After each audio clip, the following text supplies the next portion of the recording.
Mateus capítulo 14, de 22 a 36.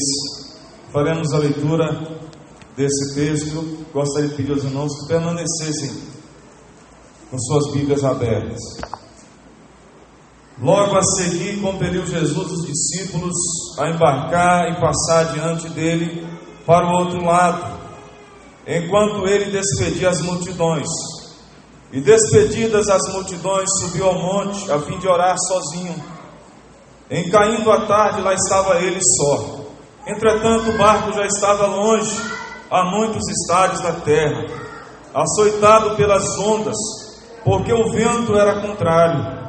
Na quarta vigília da noite, foi Jesus ter com eles, andando por sobre o mar. E os discípulos, ao verem-no andando sobre as águas, ficaram aterrados e exclamaram: é um fantasma! E tomados de medo gritaram. Mas Jesus imediatamente lhes disse: tende bom ânimo, sou eu, não temais. Respondendo-lhe Pedro, disse: se és tu, Senhor, manda-me ir ter contigo por sobre as águas. E ele disse: vem. E Pedro, descendo do barco, andou por sobre as águas e foi ter com Jesus. Reparando, porém, na força do vento, teve medo, e começando a submergir, gritou: salva-me, Senhor. E prontamente Jesus, estendendo a mão, tomou e disse: homem de pequena fé, por que duvidaste? Subindo ambos para o barco, cessou o vento, e os que estavam no barco o adoraram, dizendo: verdadeiramente és filho de Deus. Verdadeiramente és filho de Deus. Que o eterno Deus nessa noite aplique, irmãos, a sua palavra em nossos corações. Irmãos, na caminhada cristã nós nos vemos, e em muitos momentos debaixo de ventos contrários. A vida cristã, irmãos, ela não é construída sempre de vento em pouco. Por vezes nós experimentamos tribulação atrás de outra tribulação, e em muitos momentos tentação atrás também de tentação. E nesse contexto nós também vamos remando contra a maré, e semelhante aos discípulos nós vamos também perdendo as nossas forças. De fato, queridos irmãos, a vida cristã, ela irmãos, mostra e nos mostrará momentos de turbulência, momentos de tempestade. E sempre esses momentos nos conduzirão para quem? Para Cristo, o Senhor da glória. O Evangelho de Mateus, ele, irmãos, foi feito ou escrito com o propósito de alcançar os judeus para Cristo. E se os irmãos observarem, nós temos aqui um livro de um judeu para judeus. Esse, sem dúvida, é talvez o mais expressivo nessa linguagem de textos do Antigo Testamento, relacionando os mesmos com a finalidade de aproximar os judeus de Cristo. Então, o propósito de Mateus é exatamente, irmãos, conquistar pessoas para Cristo, conquistar os judeus.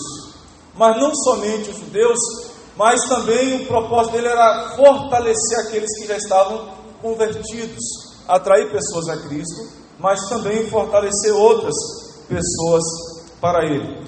No Evangelho de Mateus, Jesus, irmãos, é revelado como Cristo das profecias do Antigo Testamento. Por vezes nós vamos ver esse evangelista citar muitos textos bíblicos, veterotestamentários, justamente para mostrar para aquelas pessoas que Cristo era o Messias, que Cristo era aquele que todas as escrituras do Antigo Testamento apontavam. Se os irmãos observarem, nós temos no capítulo 14, a partir do versículo 1, nós temos algo acontecendo na vida de um dos discípulos de Cristo, o profeta João Batista. E diz a palavra de Deus que João estava encarcerado e de momento ele é degolado. E esse contexto mostra para nós que um dos motivos para que Jesus então se afastasse e fosse ter um momento de refrigério com os discípulos, um desses momentos, um dos motivos se deu por conta do que aconteceu com João Batista. Está aí, conforme os irmãos podem ver. O versículo 13 diz para nós que Jesus, ouvindo isso, retirou-se e com os seus discípulos para um lugar deserto. De fato, nós não sabemos, irmãos, assim, o que mexeu e o que tocou no coração do Filho de Deus. Mas, por certo, isso também está relacionado àquilo que Cristo estava passando nesse dia. E Mateus, propriamente aqui, irmãos, nos mostra então dois sinais. Na quarta-feira nós estudamos acerca de milagres extraordinários, e aqueles que estiveram na quarta-feira entenderão um pouco, irmãos, acerca disso. O apóstolo Mateus, então, ele nos mostra o primeiro milagre, a multiplicação dos pães, e depois, então, ele nos mostra que Cristo anda sobre as águas e vai de encontro aos discípulos numa grande tempestade. Ok? É essa, irmãos, uma narrativa para os irmãos tentarem entender o texto. Se os irmãos forem curiosos, os irmãos irão lá para Marcos capítulo 6, versículo 52, e os irmãos verão que os discípulos, eles não entenderam o milagre da multiplicação dos pães. É muito curioso isso. E se nós formos observar, irmãos, esse momento de Cristo aqui, ele tem um propósito também de trabalhar no caráter dos seus discípulos. Os discípulos estavam como que o coração endurecido. E diante desse fato, irmãos, eu queria nessa noite pensar com vocês o tema quando os dias são de ventos contrários. Quando os dias são de ventos contrários. Por certo, nós enfrentamos dias semelhantes a esses que os discípulos estão enfrentando. O que, irmãos, o Evangelho nos mostra e quais são as verdades que nos darão suporte em dias semelhantes a esses dias de ventos contrários. Eu queria trazer 3 fundamentos a partir desse texto, para que quando as coisas começarem a acontecer à sua volta, de forma que você vai observar que as coisas estão caminhando de mal a pior, ventos contrários, tempestade, tribulação, sofrimento, eu gostaria que você entendesse que essas situações, essas circunstâncias não são levantadas em nossas vidas para que nós percamos a fé. Pelo contrário, é para que nós mais, irmãos, aprofundemos, mais nos dependamos de Deus. Nós precisamos caminhar na dependência do Eterno. Eu queria trazer então, a partir desse texto, 3 lições, meus irmãos, para a igreja. Em primeiro lugar, observem, irmãos, que quando nós estivermos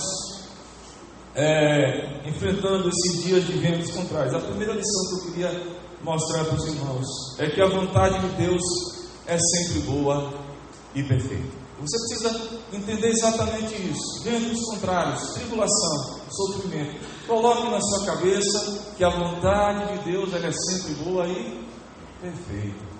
O texto, irmãos, por favor, observem, versículo 22.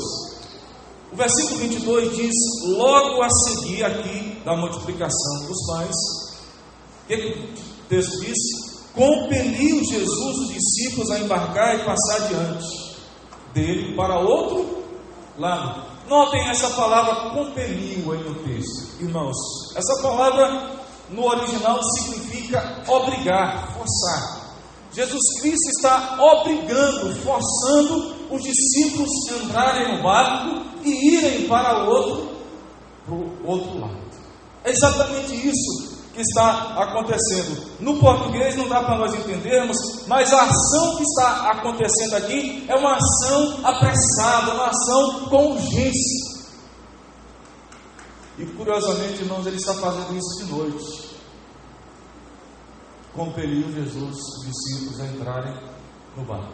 A pergunta que surge é: por que Jesus compeliu então os discípulos, irmãos, a entrarem rapidamente no barco numa noite escura? Se os irmãos observarem, o texto sagrado, irmãos, nos mostrarão alguns textos, particularmente Mateus capítulo 6, versículo 14, de João capítulo 6, versículo 14 e 15. Os irmãos verão que João mostra para nós por que Jesus compeliu os discípulos a irem para o outro lado. Os irmãos verão lá que a multidão estava desejando coroar Jesus como rei. E o propósito ali não era um propósito espiritual, era um propósito, irmãos, político. Era um propósito transitório. E aquilo que a multidão estava querendo fazer não passava, meus irmãos, não estava de acordo com a vontade de Deus. E aqui, nesse momento, alguns comentaristas dizem que os discípulos estão, irmãos, por essa situação, sendo colocados a uma tentação, porque eles não eram fortes na fé ainda. Diante desse contexto, diante desse quadro, Jesus Cristo se apressa e Jesus coloca os seus discípulos no barco e conduz esses discípulos para outra margem. Jesus está cuidando, irmãos, dos seus discípulos. E o texto diz para nós em seguida que Jesus ficou sozinho. E o que ele fazia? Ele orava. Irmãos, o texto vai então nos mostrar o seguinte: despedidas as multidões, subiu ao monte a fim de orar sozinho. Em caindo a tarde, lá estava ele só, orando, intercedendo pelos discípulos. Meus irmãos, ele intercedia tanto pelo seu ministério como também pelos seus discípulos, para que eles entendessem a vontade de Deus, para que eles cumprissem a vontade de Deus, para que aqueles discípulos fossem guardados de todo mal. É isso que Jesus Cristo faz nas nossas vidas. O texto caminha, meus irmãos, para nos mostrar que Cristo, se tem algo que ele fazia muito em seu ministério, era interceder, era orar. Nós vamos ver isso em Marcos capítulo 1, versículo 35. Nós vamos ver o capítulo 6, versículo 46 de Marcos, e nós veremos também a intercessão de Cristo lá em João capítulo 17. Cristo intercedendo pelos discípulos. Não rogo pelo mundo, mas por aqueles que me deste. Cristo estava ali intercedendo pelos seus discípulos. E o texto, irmãos, de Mateus capítulo 14, ele continua e ele vai nos mostrando claramente o que estava acontecendo nessa situação. O versículo 24 diz: entretanto, o barco já estava longe, a muitos estádios da terra, açoitado pelas ondas, porque o vento era contrário. Notem, meus irmãos, Jesus compeliu os discípulos para que esses entrassem numa tempestade. Que coisa muito curiosa e muito interessante. Ele não quis que os seus discípulos estivessem numa calmaria onde redundaria em tentação, mas ele coloca os seus discípulos numa tempestade. E aqui, meus irmãos, quando Mateus coloca muitos estádios, mais ou menos de 4,5 km a 5 km, mar adentro. E curiosamente nós vamos observar, meus irmãos, no original essa palavra açoitados. No original, a ideia aqui é que eles estavam terrivelmente sendo assolados pela força do mar, pela força do vento. O texto vai nos mostrar que eles estavam sendo fustigados, atormentados. Essa era a situação desses discípulos. Quando os ventos, irmãos, sopram de forma contrária nas nossas vidas, nós precisamos entender em primeiro lugar isso, que a vontade de Deus, ela é boa e perfeita. Nós não podemos de forma nenhuma esquecer disso. Longe, distante, de terra firme, no mar revoltoso, mas no centro da vontade de Deus, no centro da vontade do Eterno. Marcos capítulo 6, versículo 47, tem algo muito interessante, porque Marcos coloca, irmãos, que Jesus, de onde ele estava, ele viu, por favor, os irmãos verão isso lá, ele viu os discípulos em dificuldade a remar. Marcos 6, 47 diz: e vendo-os em dificuldade a remar, porque o vento lhes era contrário, por volta da quarta vigília da noite, veio ter com eles, andando por sobre o mar, e queria tomar-lhes a dianteira. Mesmo ali, longe, em alto mar, de onde ele estava, Jesus os viu em dificuldade. E Mateus deixa isso bem claro para nós, que Jesus viu os seus discípulos experimentando uma terrível dificuldade. Meus irmãos, em segundo lugar, o texto nos oferece que em dias, quando os dias estão de vento contrário, nós aprendemos também, em segundo lugar, que a providência divina deve ser sempre esperada. O versículo 25 diz para nós: na quarta vigília da noite, foi Jesus ter com eles, andando por sobre o mar. Ele não foi na primeira, ele não foi na segunda, ele não foi na terceira, ele foi na quarta vigília. Aqui nós temos um cronograma divino, um tempo de Deus, irmãos. O Kairos. Deus, ele tem um tempo de agir. Ele tem um momento certo. A primeira vigília, irmãos, mostra para nós um horário de 18 horas às 21 horas. A segunda vigília, das 21 horas à meia-noite. A terceira vigília, da meia-noite às 3 da manhã. E o que nós temos aqui é a quarta vigília, das 6, que envolvia de 3 horas às 6 horas da manhã. E é nesse momento que Jesus vai de encontro com os seus discípulos. E curiosamente, aí nós vemos um milagre extraordinário do Senhor, ele andando por sobre o mar. Queridos irmãos, nós precisamos atentar, irmãos, para algo no texto. Jesus deixou os discípulos sofrerem por cerca de 6 a 10 horas sob intensa tempestade. E ele coloca, a tempestade é proposital, ele coloca os discípulos ali, ele queria fazer isso mesmo. A providência de Deus colocou os discípulos, ele queria fazer exatamente o que ele fez, para demonstrar o seu poder e para demonstrar a sua glória. Nós precisamos descansar, irmãos, nesses dias de ventos contrários, exatamente na providência de Deus, esperar pelo agir de Deus.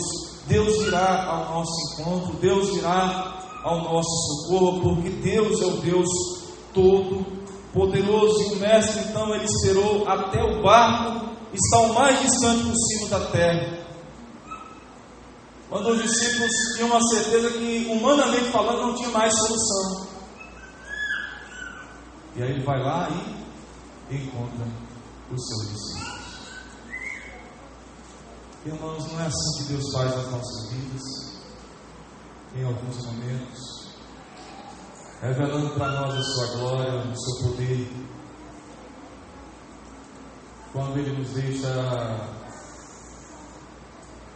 a enfrentar circunstâncias adversas.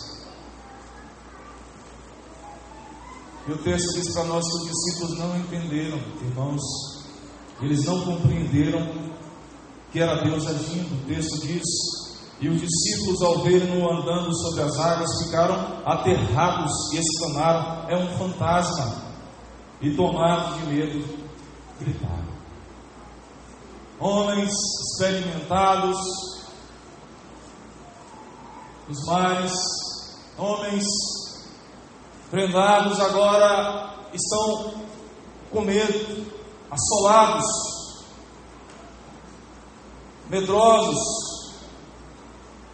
E esses homens, eles não entenderam o milagre da multiplicação dos pães, eles não entendiam, irmãos. É curioso isso, porque pouco a pouco Jesus vai revelando a sua glória a esses homens, como nós temos falado aqui na igreja. Ele vai revelando a sua glória aos discípulos. E tem momento na nossa vida que Deus está agindo na mesma e nós não estamos vendo Deus agir. Achamos que é qualquer outra coisa menos Deus. Oramos e Ele vem e Ele nos socorre e a gente acha que é outra coisa e não a obra da providência de Deus. Muitas vezes nós pensamos que é algo até de acaso, mas não é, meus irmãos. Quando os dias são vivermos contrários, nós precisamos entender e esperar na providência de Deus. Deus virá ao nosso socorro e nos abençoará. O escritor João Calvino diz que a maior de todas as misérias é o desconhecimento da providência de Deus, e a suprema bem-aventurança é conhecê-la. Quando nós não conhecemos a providência de Deus e não descansamos, irmãos, no Deus que provê todas as coisas, no Deus que sustenta todas as coisas, no Deus que controla todas as coisas, faz com que nós nos tornemos miseráveis. Mas quando nós sabemos esperar nisso, isso faz com que nós, irmãos, desfrutemos de bem-aventurança mesmo no meio das tempestades da vida. Nós temos 3 elementos, segundo os teólogos, acerca da providência. Eles falam de preservação, eles falam de concorrência, e eles falam também de governo. Mas todos esses elementos apontam, irmãos, para o cuidado de Deus. Deus cuida da sua vida, Deus cuida da igreja, Deus cuida da sua família, Deus cuida dos eleitos, mesmo quando esses eleitos enfrentam tempestades nos seus caminhos. Nessa noite nós entendamos isso. Em terceiro lugar, meus irmãos, o texto também nos mostra que quando os ventos, irmãos, soprarem, em terceiro lugar, nós precisamos entender que a soberania de Deus nos leva a caminhar com fé. No original nós temos, a partir do versículo 27, Jesus dizendo: mas Jesus imediatamente lhes disse: tende bom ânimo, sou eu, não tem mais. Irmãos, nós temos estudado esse termo, eu sou. No original é a mesma palavra que aparece lá em João capítulo 14, versículo 6, quando ele diz: eu sou o caminho. É a mesma palavra que aparece também lá em João capítulo 15, versículo 1, quando ele diz: eu sou a videira verdadeira. Isso aqui, irmãos, está nos apontando para a natureza divina de Cristo. Os irmãos poderão ver lá em Êxodo capítulo 3, versículo 14. É o mesmo nome que Deus se revelou a Moisés. O que Cristo está mostrando para os seus discípulos é uma revelação, um ato de revelação, onde Ele mostra claramente aos seus discípulos, mais uma vez, a sua divindade. E nesse momento Ele oferece aos discípulos a mensagem: tende bom ânimo, não fiquem com medo, confiar. Queridos, quem é esse Deus, irmãos, que nós servimos? Revelado nas Escrituras Sagradas, Ele é o Deus Todo-Poderoso. é o Deus revelado a Israel, o Deus da aliança. Mateus está mostrando para nós, irmãos, e mostrando para esses judeus da sua época, que Jesus Cristo é o Filho de Deus. Ego emai, eu sou.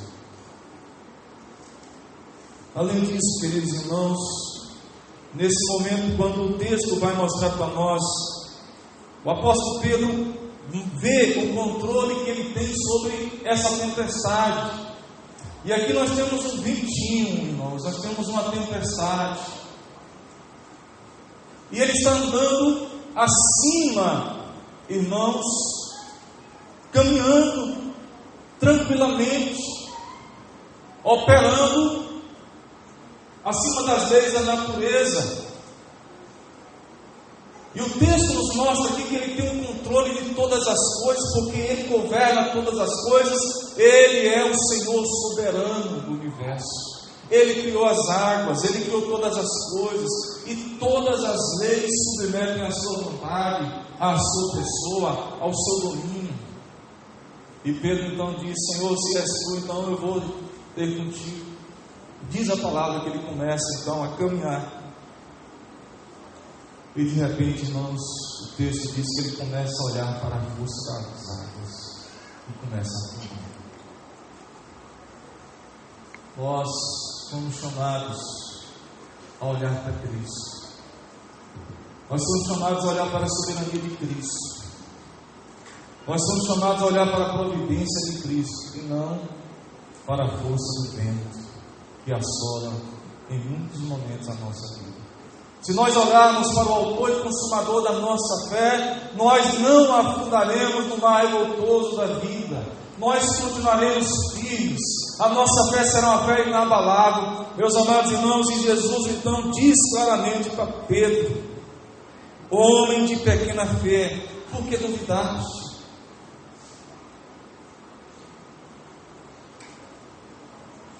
Deus, ele controla todas as coisas. E quando nós tiramos o foco dele, nós afundamos, perdemos a fé. Meus irmãos, e o texto então caminha para o ápice.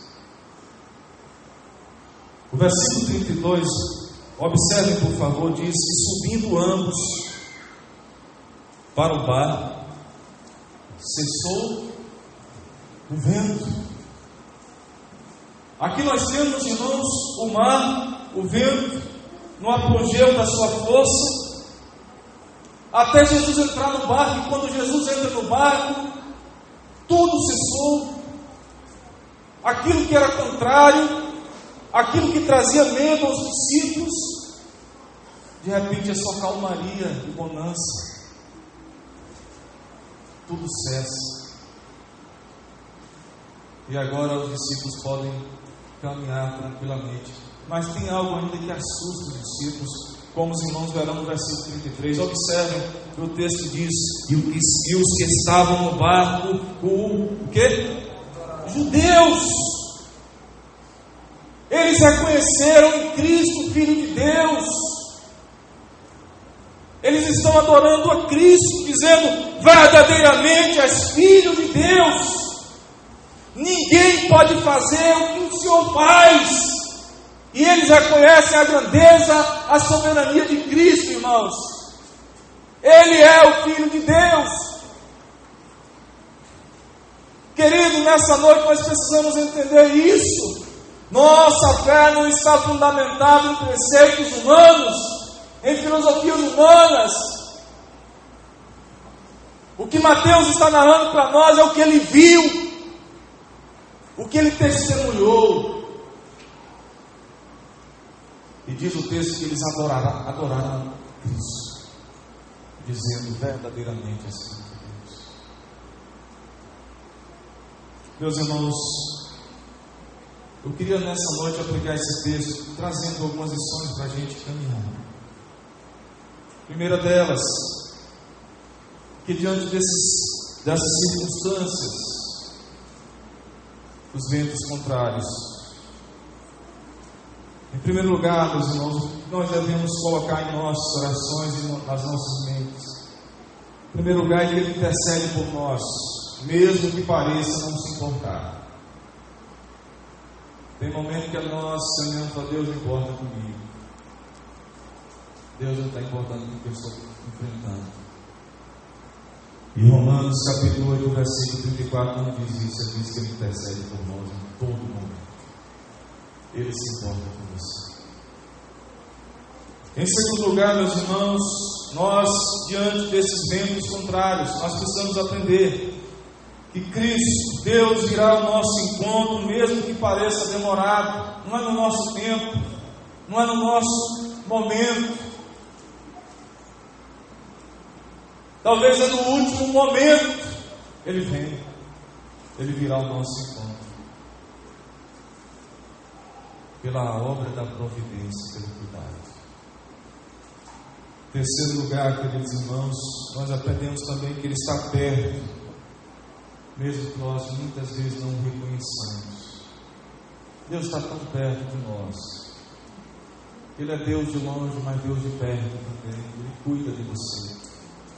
Emmanuel, Deus conosco, todo dia, todo momento Ele está conosco, cuidando das nossas vidas. Salmo 23, o Senhor é meu pastor, nada me faltará. Ele cuida da sua vida, da nossa vida. E quarto e último lugar, nós entendemos também, irmãos, que Ele tem o controle de todas as coisas, mesmo que a nossa fé desfaleça como a de Pedro. Mesmo que nós sejamos chamados homens de pequena fé. E as pessoas olhem e percebam que nós não temos fé. Ele cuida, Ele fortalece a nossa fé, porque Ele sabe fazer isso. Nessa noite eu queria que você pensasse nisso. A igreja, ela enfrenta na sua caminhada ventos contrários, como esses discípulos. E por favor, quando os ventos contrários começarem a soprar, não pense que é o diabo. Não dê nome aos ventos. Não dê nome ao pecado. É o pecado. A única coisa que você precisa entender é que Deus usa todas as coisas para o louvor da sua glória e para o crescimento do povo dele, para o crescimento do discípulo.